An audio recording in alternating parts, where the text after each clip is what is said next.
Me encontré con un par de editoriales en Adventist Reviews de los últimos años. Una comenzaba de la siguiente manera: hace algunos meses recibimos una carta de Bobby. No conocemos la edad de Bobby, aunque sospechamos que es un adolescente o un adulto joven. Tampoco sabemos si Bobby es un hombre o una mujer. La carta decía así: una pregunta me ha preocupado persistentemente hasta crearme verdadera inquietud. Es una pregunta que yo creo fundamental para mi vida.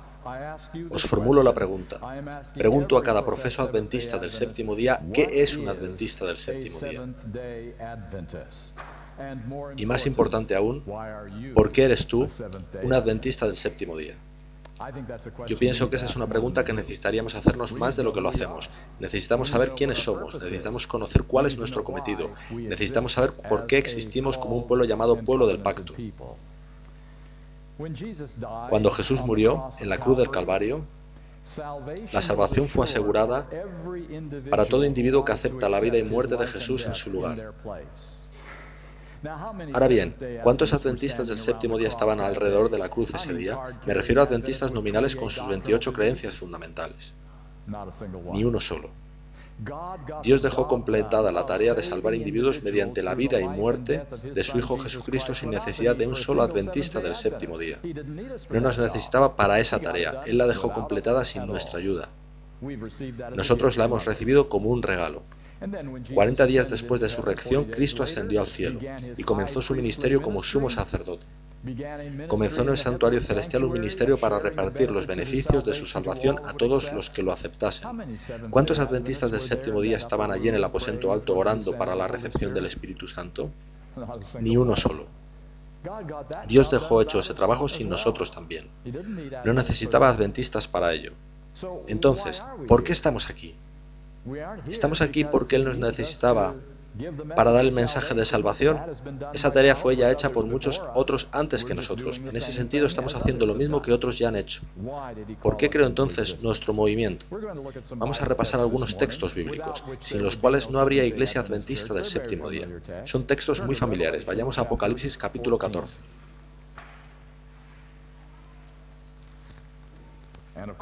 Vais a reconocer inmediatamente este pasaje. Se trata del pasaje de los 3 ángeles volando por el cielo. Y en el versículo 7, el primer ángel tiene un mensaje. Apocalipsis capítulo 14 y versículo 7.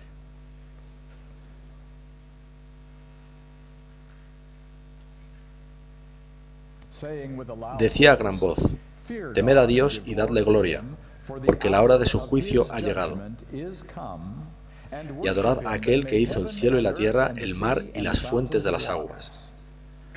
Ahora bien, ¿a qué periodo se refiere este texto que dice que la hora de su juicio ha llegado? ¿A qué momento se está refiriendo? Se trata de 1844, ¿verdad? ¿En qué momento de la historia comenzó la andadura de la Iglesia Adventista?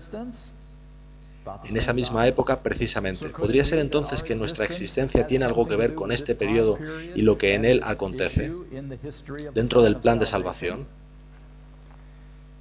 Veis que la batalla se desarrolla desde hace muchísimo tiempo. Satanás ha estado desafiando a Dios cada momento. Satanás dijo ya al comienzo que la ley de Dios es injusta, así como lo es su carácter. Dijo: yo puedo regir mucho mejor el universo. Dame más, dijo. Y la batalla se desarrolló en este mundo.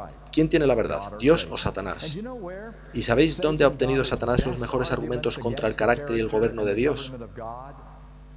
No entre los filisteos, no en Moab o en Edom, ni siquiera en Babilonia. ¿Sabéis dónde ha obtenido los mejores argumentos de que la obra de Dios no funciona? Entre su pueblo elegido. Satanás señalaba a esas personas que aseguraban ser el pueblo del pacto y decía: míralos cómo adoran a sus ídolos cada día más. Míralos queriendo ser como las naciones de su alrededor. ¿Es esa tu labor, Dios? Tu obra no funciona, míralos. Sus mejores argumentos venían precisamente del pueblo elegido de Dios. Las cosas se pusieron tan mal que para hacer funcionar su plan, Dios tuvo que mandar a su pueblo a la cautividad.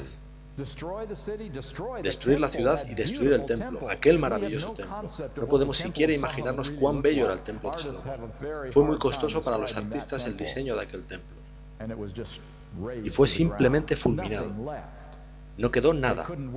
En ese país extranjero no pudieron volver a adorar a Dios con asiduidad, tal y como estaban habituados a hacer. Vamos ahora al libro de Daniel.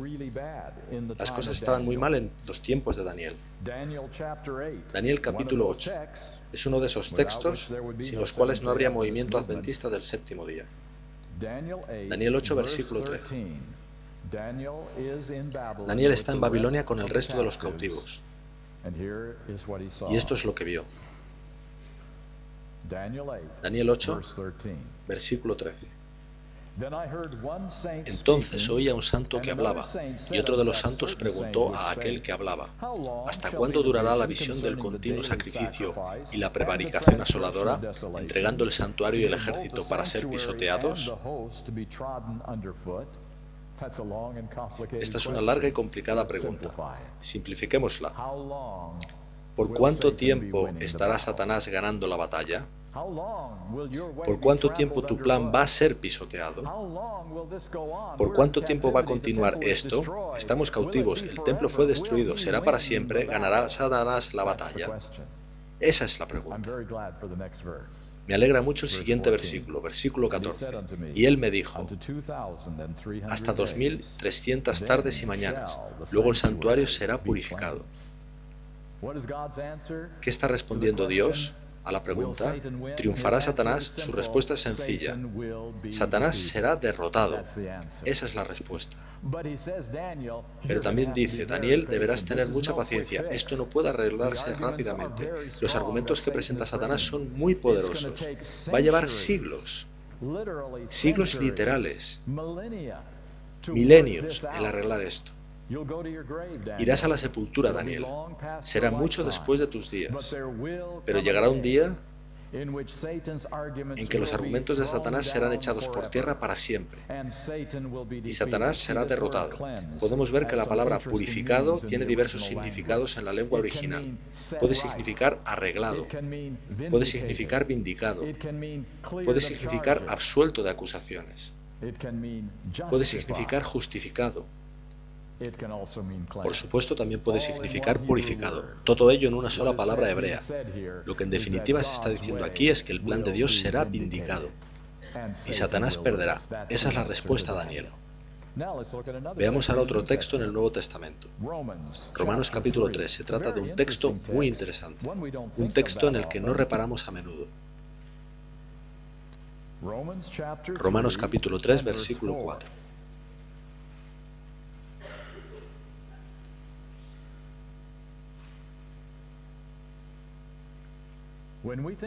Cuando hablamos del juicio, solemos pensar en nosotros siendo juzgados.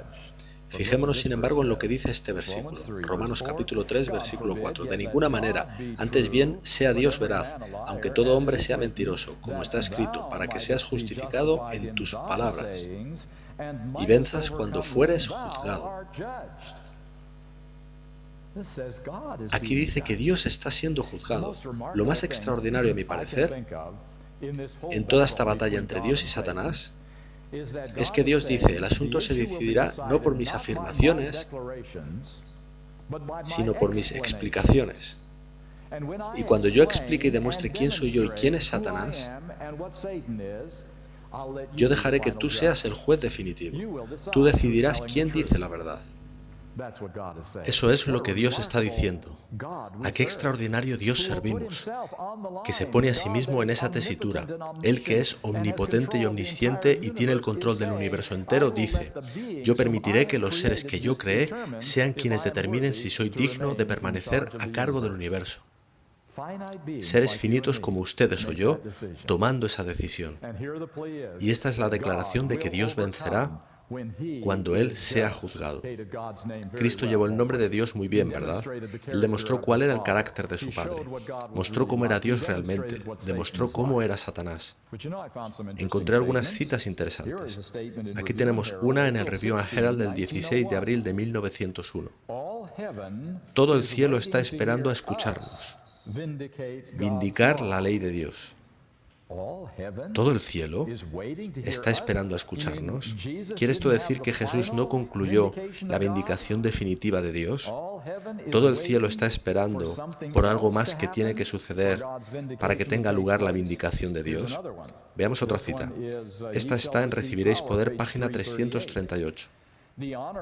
El honor de la ley de Dios ha de ser vindicado ante los mundos no caídos, ante el universo celestial y ante el mundo caído. ¿Qué es necesario, por tanto? Que el honor de la ley de Dios sea vindicado.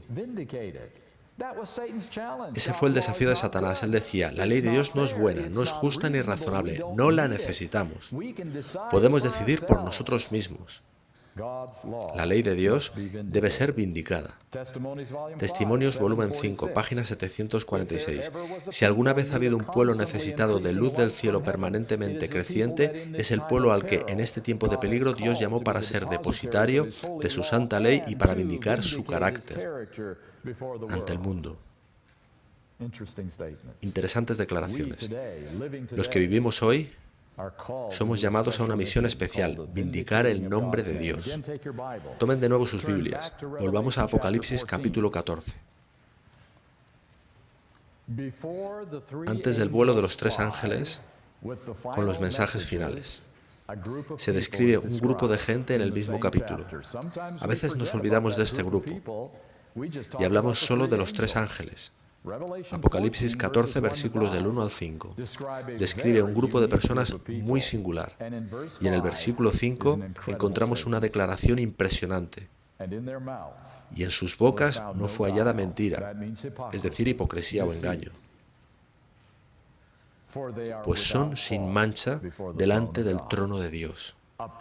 Una gente sin falta, una gente sin engaños, un pueblo que Dios trajo a la existencia para proclamar los tres mensajes. ¿No nos preguntamos a veces por qué los tres mensajes no tienen el poder que esperábamos que tendrían? A lo mejor es porque el pueblo no es aún el pueblo que Dios precisa. Y a lo mejor este pueblo es la clave para el éxito de los tres mensajes que se describen aquí. Así que Apocalipsis 14 es un capítulo importante. Ellen White lo describe así en El deseado de todas las gentes, página 671. El honor de Dios, el honor de Cristo están comprometidos en la perfección del carácter de su pueblo. Lo que está aquí en juego no es mi honor, no es ni siquiera mi salvación. Lo que está en juego es el honor de Dios. ¿Puede Él llevar eso a cabo? ¿Puede Él realmente producir un pueblo como el descrito en Apocalipsis 14:5? ¿Es eso posible? La totalidad del cristianismo dice que es imposible hasta la segunda venida de Cristo. Cuando imagino, Dios pulsará un botón mágico en nuestros cerebros y de repente dejaremos de pecar. Pero esa no es la manera de actuar de Dios. Dios nunca hace eso. Nunca nos trata como a robots o a computadoras. ¿Habrá alguna vez un pueblo que demuestre que Dios dice la verdad en Apocalipsis 14, versículos del 1 al 5? ¿Existirá alguna vez ese pueblo? Creo que es muy significativo que Ellen White le llama a esto la expiación final, la cual es la última parte del proceso de expiación. Sin esta parte, la expiación no puede terminarse, incluso considerando que Jesús murió en la cruz en la más grande manifestación que jamás vio el mundo.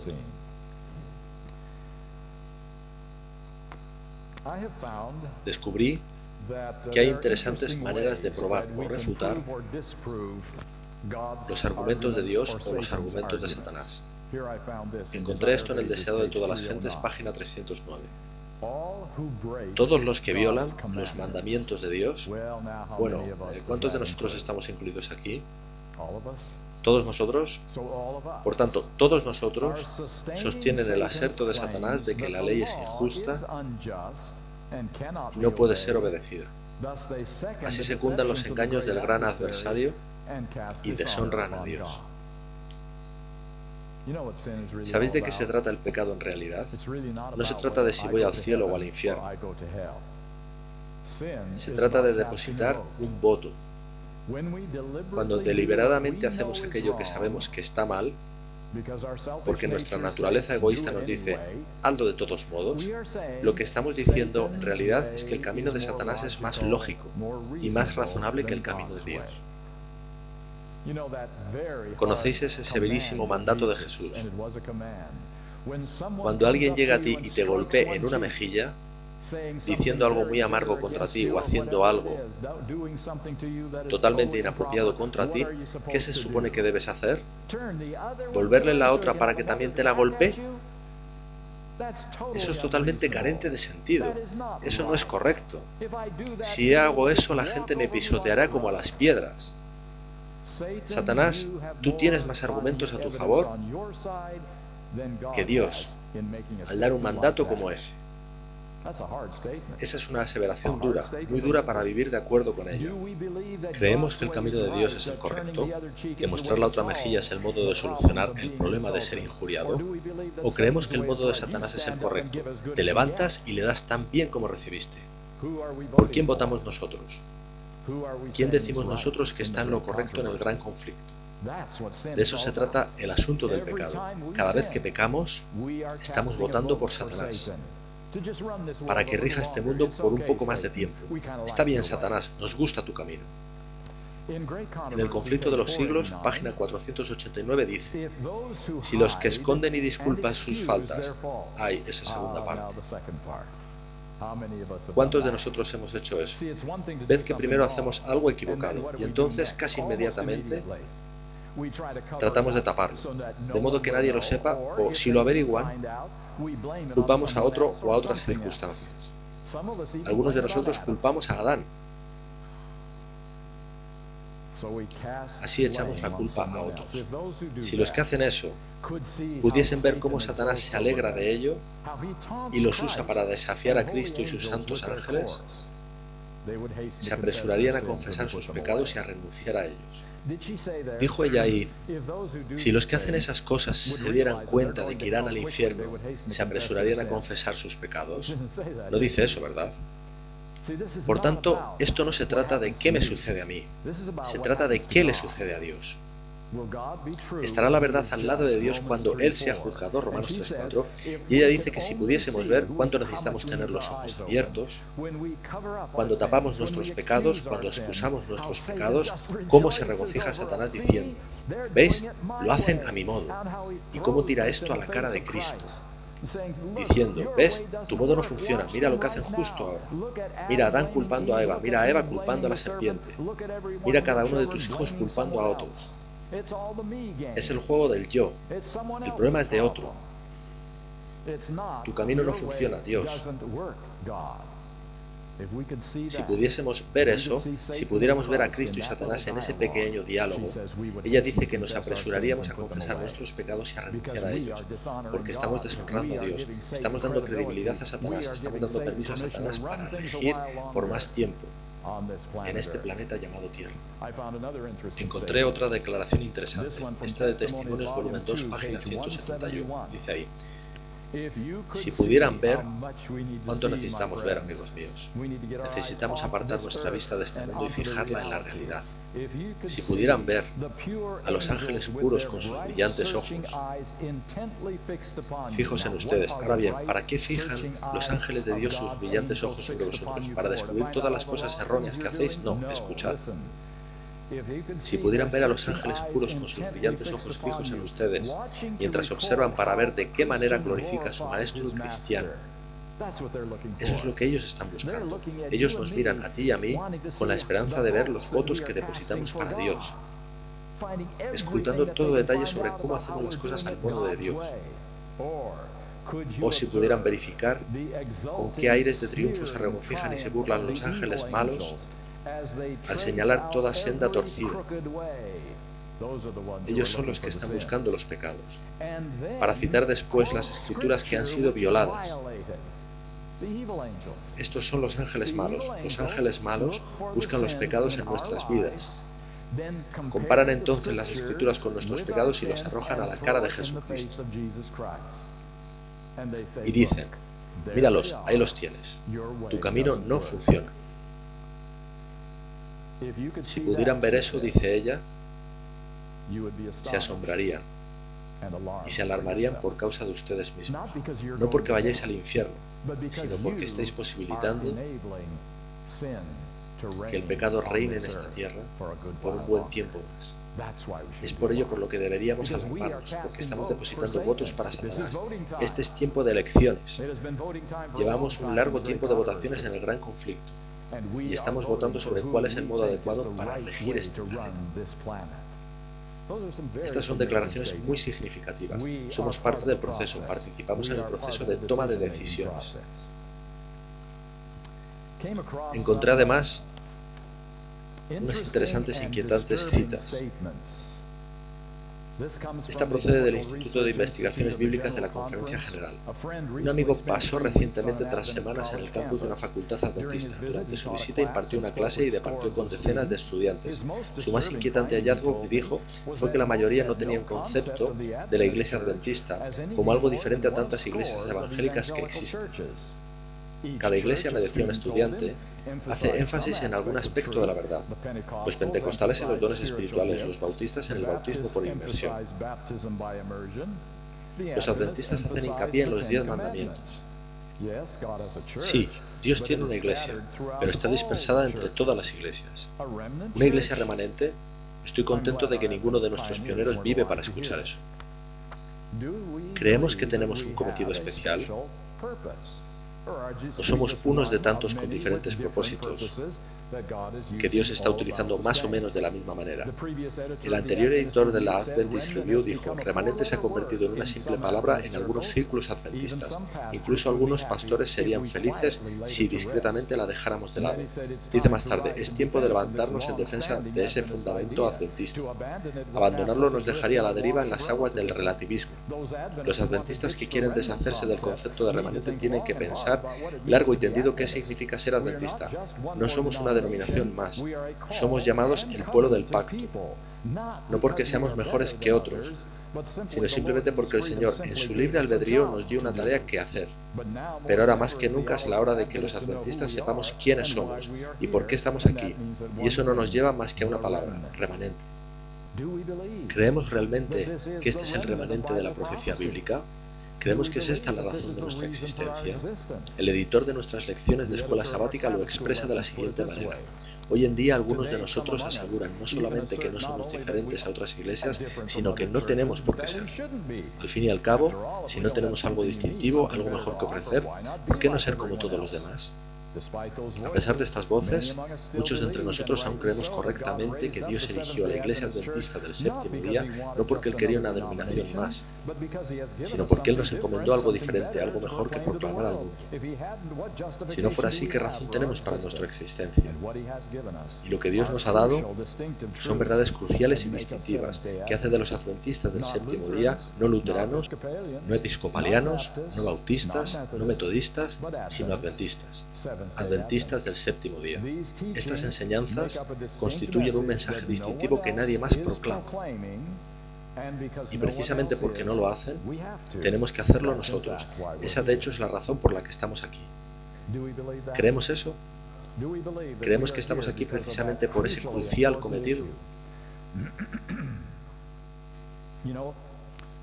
¿Saben? La venida de Jesucristo no depende de cuándo quiere venir Jesús, lo crean o no, porque lo habría hecho ya hace mucho tiempo. 2 veces en la historia adventista eligió Jesús venir. La primera fue unos 10 años después de 1844, si el movimiento milerita no hubiera caído en el desánimo. La segunda vez fue alrededor de 1890, cuando Dios envió mensajeros para preparar a su pueblo para la traslación y su profeta apoyó a tales mensajeros. Ahí es cuando Él quería venir. Hay una razón por la que aún estamos aquí. No sé si algunos de ustedes han oído de este hombre o escuchado sus antiguas grabaciones. Su nombre es W.D. Frazee. Era de un sitio no lejos de aquí, Wildwood. Ya falleció, claro. Pero dijo algo muy importante que me gustaría que escuchasen. Lo comprendiese la gente o no, él pudo ir a la cruz para hacerse comprender más adelante. ¿No es eso lo que sucedió? ¿Qué individuo en la tierra comprendió lo que estaba sucediendo en la cruz? Y Jesús tuvo que explicar todo más tarde, incluso a sus discípulos más allegados. Entonces, en 1844, lo entendiera alguien en la tierra o no, Él pasó del lugar santo al lugar santísimo. para explicarlo más adelante. Ni una persona en la Tierra entendió qué estaba sucediendo el 22 de octubre de 1844. Y él tuvo que explicarlo después. Pero él no puede concluir su tarea en el lugar santísimo y explicarlo después, porque después sería demasiado tarde. Vean, nunca antes en la historia de la humanidad ha habido un cierre universal para el tiempo de gracia. Hubo uno que se le asemejaba, el diluvio. Pero sabéis que de las 8 personas que le sobrevivieron, algunas no lo hicieron tan bien tras el diluvio, ¿verdad? Sin embargo, no ha habido jamás un cierre universal de la gracia en el que las puertas del perdón se cierren para siempre. De manera que si Jesús esperase a después de haber abandonado el lugar santísimo para explicarnos qué había hecho, no hay ya más perdón ahora, sería demasiado tarde. No tendríamos oportunidad de tomar una decisión. Ahora vemos por qué el novio se está demorando, por qué el tiempo continúa desde 1844. Jesús ha ralentizado su ritmo para poder acompasarlo al nuestro. Ahora no puede ser como en la cruz, cuando Él siguió adelante sin que su iglesia comprendiese. No puede ser como en 1844, cuando Él se movió al marcar la hora al reloj profético. Esta vez el reloj no avisará hasta que su iglesia esté preparada. Es esa la razón por la que Él levantó este movimiento, para poner la pieza final del rompecabezas, para desterrar las últimas acusaciones contra el carácter de Dios, para refutar la última acusación de Satanás de que la ley no puede ser obedecida. Nosotros mostraremos que la ley es buena y puede ser obedecida y que Dios tiene razón y no Satanás, y así el gran conflicto podrá llegar a su fin. Es por esto por lo que estamos aquí. ¡Wow! Vaya papel a desempeñar en la batalla que comenzó con Lucifer en el cielo. El punto de decisión final por el que Él creó este movimiento. Bien, pasemos ahora a otro asunto. ¿Cuál era el propósito de Israel? ¿Por qué creó Dios al pueblo de Israel? Para llevar al cielo al máximo número posible de israelitas. ¿Es eso? ¿O más bien Israel debería ser la luminaria del mundo? ¿No debería ser Jerusalén el lugar a donde cualquiera que quisiese saber sobre el gran Yahvé, el creador de todo el universo, tendría que acudir para obtener información? Recuérdese que debería haber grandes vías construidas desde todas las partes del mundo a la gran capital del mundo, Jerusalén. Esas eran las profecías del Antiguo Testamento. Israel estaba para iluminar al mundo acerca del carácter de Dios y del gran conflicto. ¿Qué tal lo hicieron? Bueno, ya lo sabéis, no muy bien. No muy bien. Entonces, ¿por qué creó Dios la Iglesia Adventista del Séptimo Día? Para llevar al cielo a tantos adventistas como sea posible. Tenemos 16 o 17 millones ahora. Quizá el número mágico sea 30 millones, y entonces ya está. O simplemente somos como los israelitas a todos los efectos, de manera que Dios creó este movimiento para que todo el que quiera conocer sobre el verdadero Dios del cielo, no las versiones falsas, el verdadero evangelio, no las falsas versiones, la auténtica verdad, no las falsificaciones, acuda a este movimiento para comprender a Dios. ¿No es eso por lo que Dios nos creó? Y ahora, ¿qué tal lo hacemos nosotros? ¿Cómo lo estamos llevando a cabo? Nos gustaría pensar que lo estamos haciendo muy bien, pero a veces las estadísticas dicen lo contrario. En los últimos años se han hecho interesantes encuestas que revelan algunas cosas que nos gustan y otras que no nos gustan tanto. Esta fue en 1986, una encuesta hecha por Gallup. Ellos encontraron que el 70% de los que respondieron dijeron que habían oído o leído sobre la Iglesia. El 70% de la gente a la que encuestaron afirmaron haber oído de los adventistas del séptimo día. Cuando les preguntaron qué les gustaba más de nosotros, el 52% dejó esa línea en blanco y el 21% respondió nada en particular. Entonces les hicieron otra pregunta. ¿Qué es lo que menos te gusta de los adventistas? El 51% no respondió. El 22% dijo que no les disgustaba nada en particular. ¿Cómo lo estamos haciendo, amigos? Otra encuesta fue hecha en 1995. Esta vez poco más del 50% habían oído alguna vez de nuestro nombre. No 70%, sino ligeramente encima del 50%. Se encontró un marcado aumento en el número de aquellos que nos confunden con la Iglesia de Jesucristo de los Santos de los Últimos Días o con los Testigos de Jehová. Bien, una vez más, ¿cómo lo estamos haciendo? Parte de esta encuesta dice también que los que habían oído de nosotros, ese 53%, fueron preguntados qué contribución hace la Iglesia Adventista a través de servicios comunitarios. Creo que todos vosotros habéis oído de ADRA. ADRA acude a donde hay un desastre o una necesidad en el mundo. Intenta ayudar a la gente. Ese es nuestro servicio comunitario, además de las Dorcas en nuestras iglesias locales. Pues bien, estas personas que nos conocían fueron preguntadas qué contribución hacemos a través de servicios comunitarios. 9 de cada 10 dijeron que no tenían ni idea. El 90% de los que nos conocían dijeron no saber nada que hagan los adventistas para ayudar a la comunidad. Aparentemente no habían oído de ello. Por tanto, incluso nuestros mejores esfuerzos de difundir el mensaje de lo que queremos hacer no parecen lograrlo. Otra encuesta en las principales ciudades de Norteamérica. El 66% de sus poblaciones no saben de la existencia de los adventistas. El 66% en las principales ciudades no saben que existimos. Solo el 15% sabe que somos un grupo religioso. Hank Hanegraaff es un locutor de radio que conoce bastante de los adventistas del séptimo día, y una vez se le preguntó ¿cuál es tu opinión de los adventistas hoy en día? Escuchen su respuesta. Eso depende de a qué adventistas del séptimo día te estés refiriendo. La denominación se ha hecho tan variada que un grupo guarda poca semejanza con otro. ¡Wow!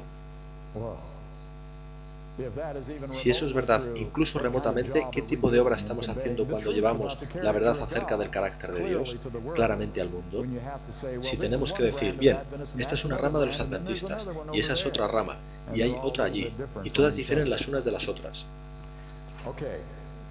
De manera que, desde un punto de vista realista, las estadísticas nos dicen que no estamos llevando muy bien el mensaje. Simplemente no estamos haciendo lo que se suponía que debíamos hacer. Ellen White dice en Testimonios para los Ministros, página 50, a través de la Iglesia,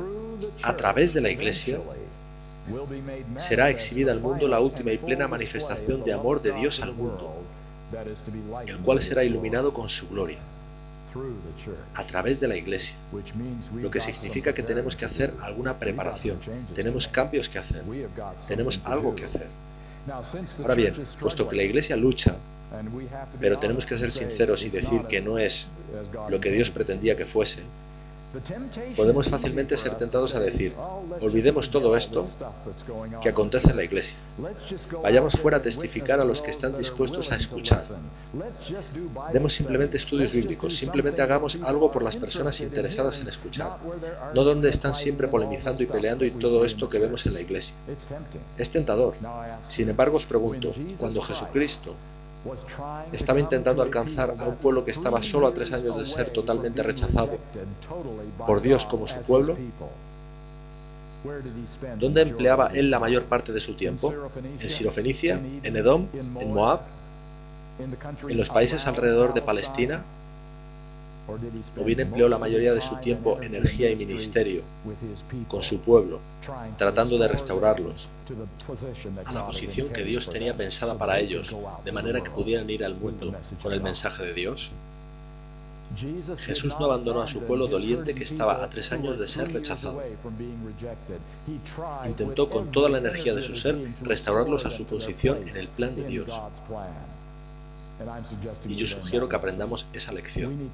Hemos de ser restauradores, no ignoradores. No podemos huir del problema. El problema somos nosotros.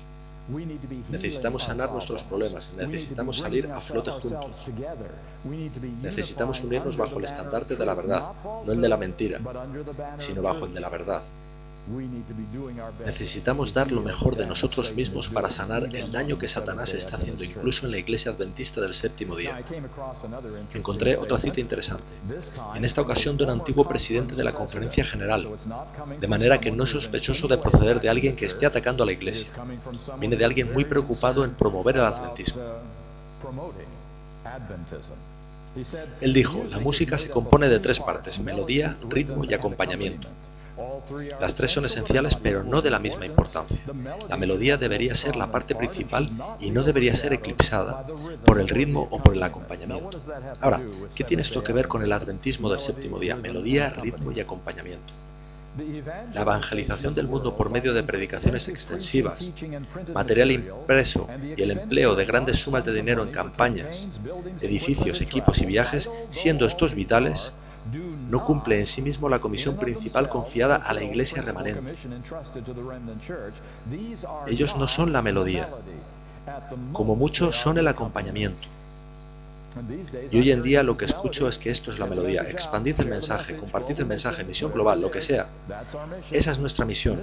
Pero este hombre dice, no, eso es solo el acompañamiento. La melodía, que debe sonar desde ya, pero cada vez más clara, es la canción de la victoria sobre el pecado. El cántico de Moisés y del Cordero, elevándose más y más alto y cada vez más cerca del patrón divino, cada vez más lejos del mundo hasta el clímax final de la plena y definitiva demostración de su gracia, en vasijas de barro, pero despojados de toda mundanalidad y testificada por la declaración del ángel. Aquí está la paciencia de los santos, aquí están los que guardan los mandamientos de Dios y la fe de Jesús. Por vez primera se dará tal testimonio de toda una comunidad de santos. Por primera vez. No estamos aún ahí, amigos. Esa es la melodía. Y pudiera ser que el acompañamiento no va tan bien porque la melodía está desafinada. La melodía no está. Y entonces él dice, esperemos que vean y estén advertidos. En cierta ocasión David fue víctima de la mágica influencia de los números, que Satanás inspiró para sutilmente llevarlo al orgullo y la autocomplacencia, que tan astutamente sustituye cantidad por calidad y mediocridad por verdadero mérito. Si permitimos que prevalezca el encanto ejercido por la magnitud del número y la cantidad, este llenará los bancos de nuestra iglesia con hijos ilegítimos y aumentará sus filas con una multitud mezclada que, como en el pasado, puede producir en su marcha una paralización en un nuevo Cades Barnea. Dios no lo permita. ¿Qué es lo que nos decía el líder de la iglesia? Que un evangelismo hecho inapropiadamente y sin cuidado puede destruir nuestro movimiento.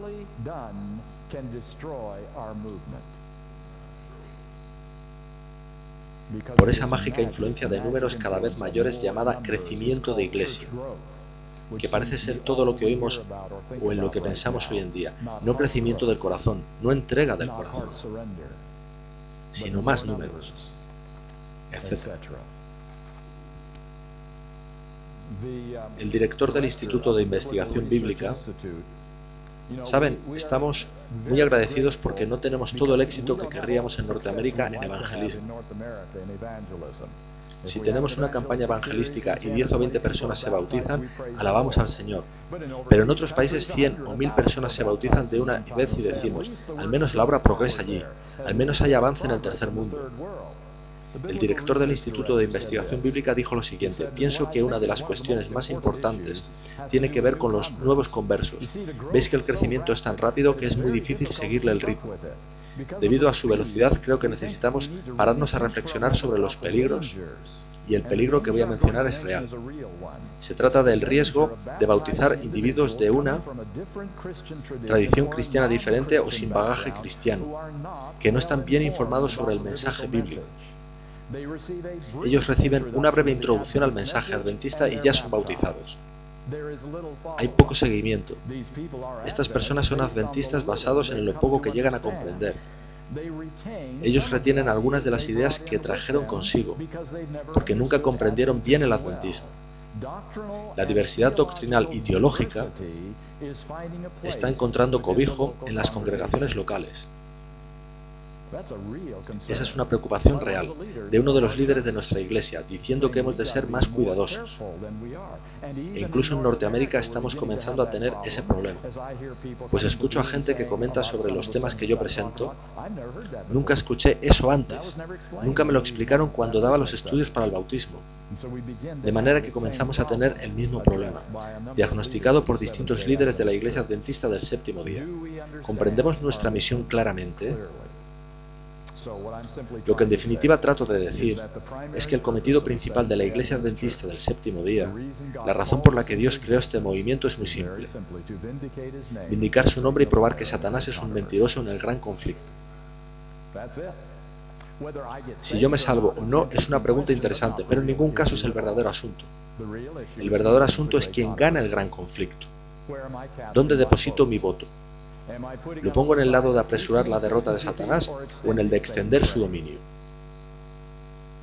Si triunfo en eso, triunfo como adventista del séptimo día, probando que Dios tiene razón.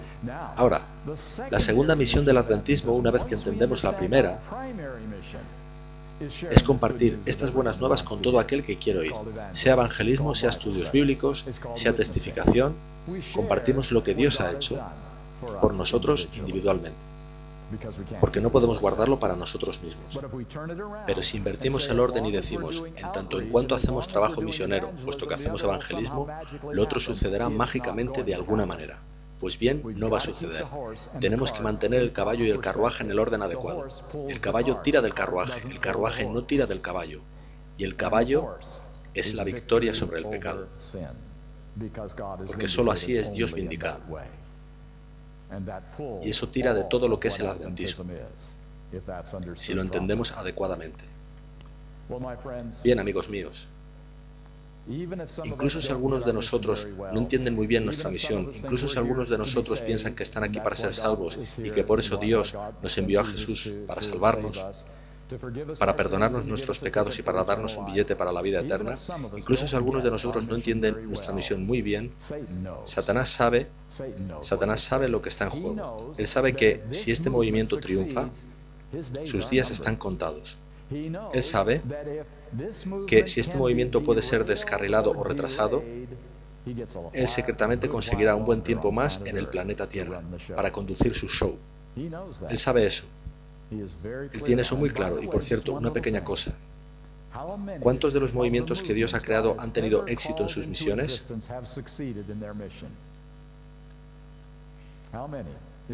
¿Israel? ¿Qué tal la iglesia primitiva? Los apóstoles llevaron el evangelio a todo el mundo conocido en ese tiempo. ¿Pero qué sucedió cuando ellos murieron? Se derrumbó, cayó en apostasía. ¿La reforma protestante? Gloria, la luz comenzó a brillar y ¿qué sucedió? Ni un movimiento de los que Dios ha creado ha completado su misión. Se difuminaron, o hicieron concesiones, o apostataron. Y Satanás dice, la historia está de mi parte. Derrotaré también a este movimiento. Ese es el asunto en juego. Satanás está tratando de hacer descarrilar a este movimiento y ha tenido mucho éxito. Y Dios dice, voy a hacer que este movimiento al final de los tiempos sea como ningún otro en la historia humana. Esa es toda una proclamación. Y Dios se ha impuesto a sí mismo la misión imposible. Todo lo que necesita es nuestra cooperación. Eso es todo lo que necesita. Él no necesita que nosotros hagamos la obra, porque no podemos hacerla. Él necesita que cooperemos con Él. Dejémosle obrar en nosotros. Permitámosle que nos fortalezca. Permitámosle hacer lo imposible. Y entonces comprobaremos lo que pasa. ¿Quién gana la batalla? Por tanto, afirmo que Satanás está cuidadosamente poniendo trampas para engañar al pueblo de Dios. Nuestro último texto de hoy será Ezequiel capítulo 33. Ezequiel 33. Espero que os deis cuenta de que la mayoría de estas profecías del Antiguo Testamento son tanto más para nosotros que para Israel. Y esta es una de ellas. Ezequiel 33, versículo 7.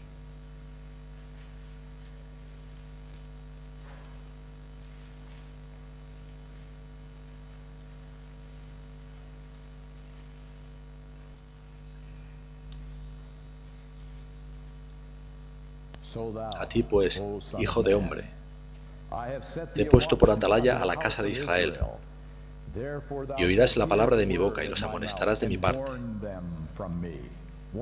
Es un mensaje de advertencia. Avanzamos al versículo 10.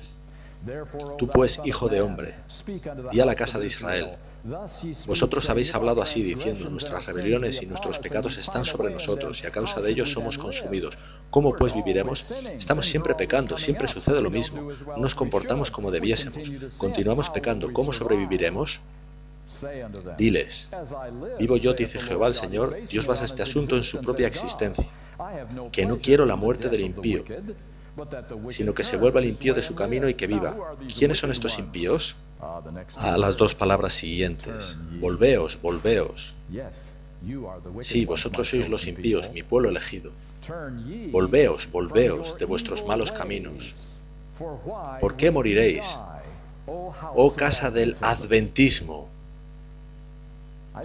No pienso que haya leído mal este texto. No lo creo. Nosotros somos el moderno Israel que Dios ha creado. Y Él no se complace en nuestra destrucción o nuestro fracaso. Eso no le agradará en ningún caso. Pero esa es la única esperanza para nosotros, impíos, seamos honestos. Que nosotros, impíos, nos volvamos de nuestros malos caminos. Tenemos que tomar algunas decisiones difíciles. Continuaremos permitiendo que nuestra cultura domine nuestras decisiones del día a día, en las actividades en que participamos, en lo que leemos, en lo que escuchamos, incluso en lo que comemos, amigos míos. ¿Continuaremos permitiendo que la cultura domine nuestra toma de decisiones? Eso es por lo que Israel fue destruido, por esa única razón. La cultura se antepuso a la palabra de Dios. Estamos ante el mismo peligro ahora. Y justo ahora Dios apela a nosotros para que nos volvamos, antes de que fracasemos como pueblo. Ahora bien, Satanás, como dije, sabe lo que está aquí en juego. Y Satanás está poniendo bien sus trampas para cada adventista del séptimo día, porque si consigue que fallemos, o que nos retrasemos, o que seamos descuidados, él consigue más tiempo en esta tierra. Primera trampa de Satanás, la ya conocida mundanalidad. Hay tantas cosas atractivas en este mundo, ¿verdad? Mirad en Internet, hay toneladas de cosas fascinantes y estimulantes, y algunas de ellas realmente inapropiadas, pero al mismo tiempo muy tentadoras. En Internet hay un mundo de información en el que podemos emplear todo nuestro tiempo. Incluso con las cosas buenas de Internet, nuestras vidas pueden ser inundadas en nuestros chats y sitios semejantes donde mostramos mucho interés en comentar cosas sobre otros. Mundanalidad. Y están también las preocupaciones de este mundo. Quiero decir, luchar por la supervivencia se hace duro. ¿Y cuánto tiempo dejamos para Dios? Así que la trampa número 1 es el mundo y sus preocupaciones. Para aquellos que no den cabida a esto, nosotros no seremos atrapados por el mundo, no nos precipitaremos por ese camino. Satanás dice: bien, ven a la iglesia, con regularidad, trae tu Biblia, estudia las lecciones de escuela sabática, implícate en actividades de iglesia, hazte parte de la iglesia, sal y da estudios bíblicos, hazlo, hazte un verdadero cristiano adventista del séptimo día. Simplemente entiende que el camino de la salvación no es el que algunos quieren presentarte. Dios no es arbitrario. Él no va a abandonarte cuando cometas errores. De manera que Dios aceptará tus errores. Está bien. Dios te ama demasiado. Si pecas, Dios lo entiende. Todo ello ya fue amortizado en la cruz. Cuando aceptas a Jesucristo, ya está. Y tú tienes una relación salvífica que no puede romperse independientemente de lo que hagas. Simplemente comprende que un pequeño pecado es permisible en el plan de Dios. Está bien. Dios es misericordioso. Puedes ser cristiano. Tú puedes hacer un buen trabajo como cristiano adventista que asista a la iglesia. Simplemente comprende que el Evangelio no es tan severo como tú pensabas. Dios te amará y aceptará independientemente de lo que hagas. Un falso evangelio. Es la trampa número 2. Gracia barata. Salvado en tus pecados. Está bien. Para aquellos que no van a ser atrapados por esa imitación del evangelio, esa falsificación del evangelio, Satanás tiene otro plan. Aquellos cuyos ojos están bien abiertos y no van a tropezar en el camino de la gracia barata, se trata de la perspectiva: ved cuán malos son ellos. Mirad lo que hace la conferencia. Fíjate en lo que acaba de decir nuestro pastor. Mirad lo que ha decidido incluir la iglesia en los servicios de adoración. Observa la apostasía que hay ahora en la iglesia. No tienen nada de bueno. Ese, aquel y aquel. Mira cómo están de mal. Y constantemente señalamos a los que son malas personas en la iglesia. Es el espíritu de la crítica. Deben señalarse los problemas, sí. Pero ¿cómo lo hacemos? ¿En el espíritu de Cristo o en el espíritu de Satanás? Un espíritu amargado, un espíritu enfadado, siempre crítico, no viendo nada bueno. Tercera trampa de Satanás. A él le es indiferente si sois presos del hielo, de la indiferencia o del fuego del fanatismo, amigos míos. Ambos caminos son buenos para él. Número 4. A la mayoría de nosotros no nos gusta ser extremistas. Derecha, izquierda. Queremos ser equilibrados. Queremos estar en el punto medio. Queremos ser considerados como moderados. ¿Y sabéis que la única manera de lograr eso en la iglesia adventista de hoy en día, con todas las cosas que están aconteciendo, es muy simple? Venís a la iglesia, os sentáis en el banco el sábado por la mañana, después os vais de la iglesia y mantenéis vuestra boca cerrada. No habláis a nadie sobre nada significativo, especialmente nada sobre religión. Quizás podéis hablar sobre el tiempo, está bien, pero no habláis sobre nada relacionado con la salvación, las doctrinas o la verdad, porque podríais ser etiquetados. Pudiera ser que alguien dijese, él es un, y después un nombre puesto a vuestras espaldas. De manera que simplemente mantenéis vuestra boca cerrada. Comentáis algo con vuestra esposa, sí, pero nada más. ¿Sabéis lo que dice Ellen White? La peor hostilidad hacia Dios es la neutralidad en una crisis. ¿Conocéis que eso fue realmente lo que desembocó en la Segunda Guerra Mundial? ¿Sois conscientes de eso? El gobierno británico de Chamberlain quería ser neutral. No os preocupéis por lo que está sucediendo en Hungría. No os preocupéis por Checoslovaquia. Nosotros estamos aquí. La neutralidad en una crisis es lo peor, tratándose del gran conflicto. Porque pensamos que no estamos votando, pero sí lo estamos haciendo. Estamos votando por Satanás. La neutralidad en tiempos de crisis es ahora mismo la trampa más peligrosa para los adventistas del séptimo día. Porque si manifiestas tu opinión, expones tu cuello y alguien intentará cortártelo. 4 trampas: mundanalidad, falso evangelio, espíritu de amargura y neutralidad. A Satanás le vale cualquiera de ellas. Con una que funcione, él gana, y el adventismo no triunfará. Y Dios dice, por favor, no dejéis que suceda eso, por favor, volveos de vuestros caminos antes de que sea demasiado tarde. Amigos míos, tengamos los ojos bien abiertos al gran conflicto que acontece en el cielo, al voto que depositamos según nuestras vidas, a nuestro propósito, viviendo en esta tierra como adventistas del séptimo día bajo las trampas que nos pone Satanás.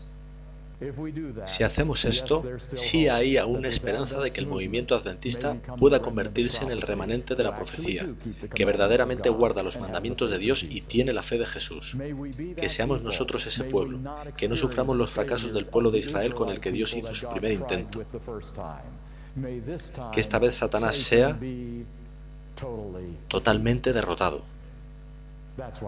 Es por lo que estamos aquí, y entonces podemos ir a casa. Así de simple. No es complicado. Que Dios nos ayude a ser adventistas del séptimo día.